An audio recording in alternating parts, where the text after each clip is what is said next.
음식이 만병의 근원이고 또 음식으로 치유하지 못하는 병은 없다. 라는 말이 있듯이 음식은 우리 건강에 참으로 많은 영향을 끼칩니다.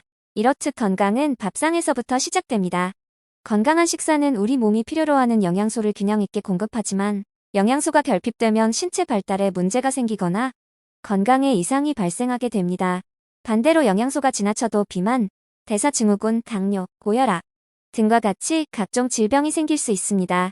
여러분은 각종 질병 중 어느 질병이 가장 두려우신가요? 건강보험심사평가원에서는 가장 두려운 질병을 묻는 온라인 설문조사를 진행하였고 그 결과 1위를 암이 차지했습니다. 암은 통계가 시작된 이래로 단 한 번도 1위를 놓치지 않을 정도로 압도적인 사망 원인 1위라고 합니다. 암은 세포가 사멸해야 할 주기를 무시하고 비정상적으로 증식하여 인체를 망가뜨리는 병으로 어떤 생체 조직에도 발병할 수 있으며 그 발병의 기원조차 명확히 밝혀지지 않았습니다.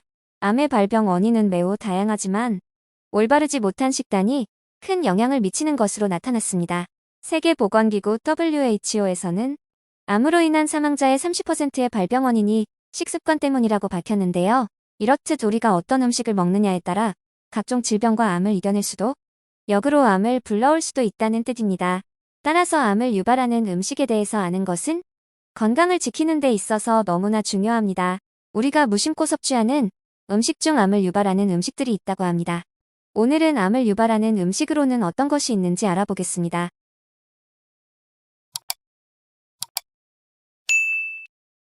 암을 유발하는 음식 중 첫 번째는 기름 발라 구운 김입니다.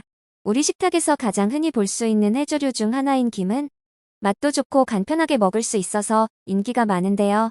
김은 각종 비타민과 미네랄이 풍부하고 우유보다도 칼슘이 많이 들어있어 건강에 좋습니다. 이렇게 김 자체는 건강식으로 손색 없지만 문제는 구운 김을 만들 때 사용하는 참기름이나 들기름이 발생시킵니다. 김은 보통 고소한 맛과 풍미를 위해서 참기름이나 들기름을 발라서 굽는데요. 김에 기름을 발라서 구울 때 매캐한 연기가 피어오르기 시작하는 순간이 있는데 바로 이때가 기름이 발연점을 넘는 순간입니다.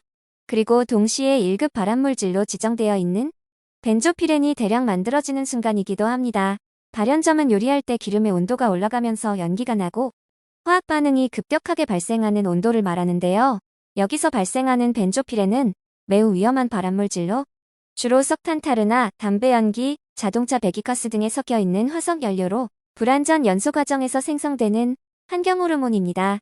우리 몸이 벤조피렌에 자주 노출되면 면역력을 저하시키고 소화기관에 염증을 일으키며 호흡기관을 자극해 폐암을 비롯한 각종 암을 유발할 가능성이 있다고 합니다. 이외에 기름 발라 구운 김의 또 다른 문제점은 김을 구울 때 기름이 발연점을 넘으면 급격하게 산패가 진행된다는 것입니다. 산패는 기름이 산화가 진행되어 불쾌한 맛이나 냄새가 나는 것을 말하는데 산패된 기름은 체내에 강력한 독소로 작용하여 각종 염증과 활성산소를 증가시켜 심혈관 질환, 암, 치매 등 각종 질병을 유발하게 됩니다. 따라서 김을 조금이라도 더 건강하게 드시기 위해서는 맨김에 기름을 바르지 않고 살짝 구워서 참기름을 넣은 간장에 찍어서 드시는 게 좋습니다. 그리고 기름 발라 구운 김은 산패가 되기 쉬우니 가급적 일주일 이내에 드시거나 냉동 보관하여 산패되는 것을 예방하시길 바랍니다.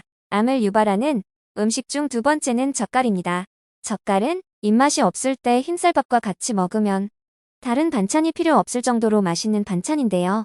젓갈은 음식을 보다 신선하게 보관하기 위해 시작된 조리법으로 생선 부속물을 절여두는 것에서 시작되어 지금은 종류가 60여 개에 이를 정도로 다양해졌습니다.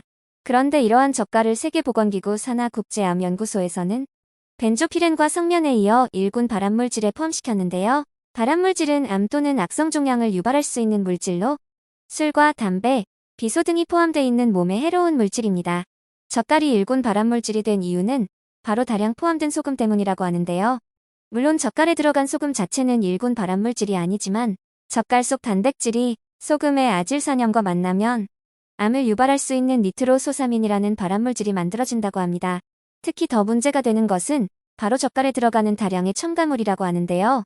우리가 반찬 가게에서 흔히 볼 수 있는 오징어 젓갈과 명란젓은 원래는 연분홍색에 가깝지만 시판 중인 젓갈에는 원가 절감을 위해 고춧가루는 적게 사용하고 먹음직스럽게 보이기 위해 발색제인 아질산나트륨을 넣어서 붉은색을 띠고 있다고 합니다. 또한 젓갈의 감칠맛을 증폭시키기 위해 디소르비톨, L글루타민산 나트륨, 조미액 등과 같은 여러 합성 첨가물을 사용한다고 하니 건강을 생각하신다면 젓갈류는 되도록 드시지 않는 것이 좋겠습니다. 그럼에도 불구하고 젓갈을 건강하게 드시고 싶으시다면 성분표를 꼭 확인하는 것이 좋습니다. 젓갈을 구매할 때는 성분표에 알기 어려운 용어로 첨가물이 기재된 제품은 피하고 합성 첨가물을 비롯해 원재료의 수가 적은 것을 고르는 것이 좋습니다. 암을 유발하는 음식 중 세 번째는 라면입니다. 라면은 간편식 중 가장 오랫동안 사랑받아온 식품인데요. 간단하기도 하고 몇 가지 재료를 추가해서 다른 요리로 만들 수도 있는 등 활용도가 무궁무진하여 한국인들에게 유독 인기가 많다고 합니다. 그러나 라면은 많은 사랑을 받는 만큼 건강을 해치는 주범이기도 한데요.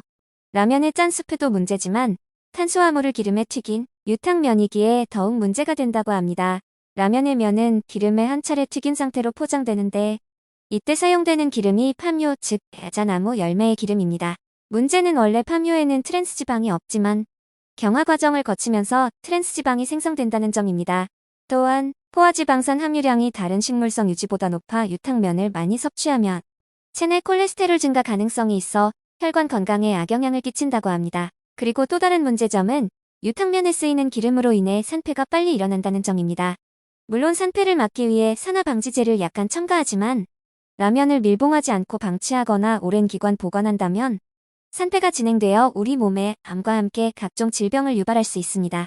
이와 같이 문제점이 있는 라면을 보다 건강하게 드시고 싶으시다면 기존의 유탕면과 다른 방식으로 제조된 건면 제품을 드시는 것도 하나의 방법이 되겠습니다. 건면은 면발을 기름에 튀기는 것이 아닌 건조시켜 수분을 빼어 만든 것으로 지방이나 열량 함량 또한 적기 때문에 기존의 라면보다 더 건강하게 드실 수 있을 것입니다. 암을 유발하는 음식 중 네 번째는 가공육입니다. 가공육이라고 하면 대표적으로 소시지, 햄, 베이컨, 통조림 고기 등이 있는데요. 가공육은 우리 식탁에서 쉽게 찾아볼 수 있는 음식 중 하나입니다. 가공육과 같은 가공식품이 건강에 그다지 좋지 않다는 점은 많이 알고 계실 텐데요. 이런 가공식품이 암 발생의 원인이 되기도 한다는 사실 또한 알고 계시나요? 가공식품 섭취는 암 발생과 밀접한 관련이 있다는 이유로 2015년 WHO의 국제암연구기관에서 가공육도 1급 발암물질로 지정했습니다. 가공육이 암을 발생시키는 원인은 육류의 가공 및 훈제 과정에서 많은 첨가물이 들어가기 때문입니다. 이러한 첨가물이 엔니트로스 화합물, 헤테로사이클릭 아민, 벤조피렌과 같은 발암물질이 만들어내며 섭취량이 늘어나면 정상세포의 돌연변이가 생성되고 이는 곧 암으로 발전할 가능성이 높아진다고 합니다. 특히 육류를 가공할 때 넣는 방부제, 감미료, 색소 등에 들어있는 질산염은 세균에 의해 아질산나트륨으로 변하는데 이것을 섭취한 사람의 위 속에서 음식물 중의 아밀류 성분과 결합해서 강력한 발암물질인 니트로소아민이 생성되고 이 물질들이 발암물질로 작용하여 위암, 심장질환, 당뇨 등을 발생시킵니다. 미국 암연구소의 보고서에 따르면 가공육을 매일 50g 섭취할 시 대장암 발생 위험률이 18% 이상 증가될 수 있다고 합니다. 가공육은 건강을 위해 가급적 드시지 않는 것이 좋겠지만 만약 가공육을 드셔야 할 경우에는 소시지, 통조림, 햄 등의 칼집을 내어 뜨거운 물에 데치면 식품 첨가물의 섭취를 줄일 수 있습니다. 암을 유발하는 음식 중 다섯 번째는 뜨거운 음료입니다. 겨울에 따뜻한 커피를 한 잔 마셔주면 얼었던 몸이 사르르 녹는 기분이 들며 기분이 매우 좋아집니다. 하지만 뜨거운 음료를 자주 마시는 것은 식도암을 일으키는 무서운 행위가 될 수 있다고 합니다. 식도암은 한국 전체 암 발생 건수의 약 1.7%를 차지하는 희귀암으로 발병 후 5년 이내 생존율이 약 60%로 높지 않다고 합니다. 세계보건기구는 지난 2016년 65도 이상의 뜨거운 음료를 발암물질로 지정했는데요. 이것은 국제암연구소가 발표한 온도별 음료의 식도암 위험 연구에 따른 것입니다. 이 연구에 따르면 65도 이상의 뜨거운 차를 자주 마신 집단은 식도암 발생 위험이 8배 높았고 60에서 64도의 뜨거운 차를 즐겨 마신 집단은 식도암 발생 위험이 2배 커진다고 합니다. 그 이유는 뜨거운 음료를 지속적으로 마시면 식도 점막 내 세포가 뜨거운 음료에 의해 염증이 생겼다가 나아졌다를 반복하게 되고 이런 과정에서 점막이 자극되어 돌연변이 암세포가 생성된다는 것입니다. 특히 식도는 위나 대장과 달리 보호막이 없어서 사소한 자극에도 쉽게 손상이 되기 때문에 암이 쉽게 발생할 수 있다고 합니다. 이러한 식도암은 주위 임파선이나 주변 장기로 쉽게 전이될 수 있어서 더 문제가 될 수 있습니다. 우리나라처럼 탕이나 찌개를 뜨겁게 먹어야 시원함을 느끼며 잘 먹었다고 생각하는 식습관은 식도암 발병률을 더욱 높일 수 있습니다. 식도암으로부터 안전하기 위해서는 뜨거운 음료나 음식을 드실 때는 뜨거운 상태에서 드시기보단 충분히 식힌 후 드시는 것이 좋겠습니다. 지금까지 암을 유발하는 음식에 대해 알아보았습니다. 우리가 건강하기 위해 건강에 좋은 음식을 섭취하는 것도 중요하지만 건강을 해치는 음식을 가급적 피하는 것도 중요합니다. 이 영상을 참고하시어 보다 건강한 식사하시길 바랍니다. 오늘도 영상을 시청해주셔서 감사합니다. 구독과 좋아요는 마중물정보TV에 큰 힘이 됩니다. 다음에 더 좋은 영상으로 찾아뵙겠습니다.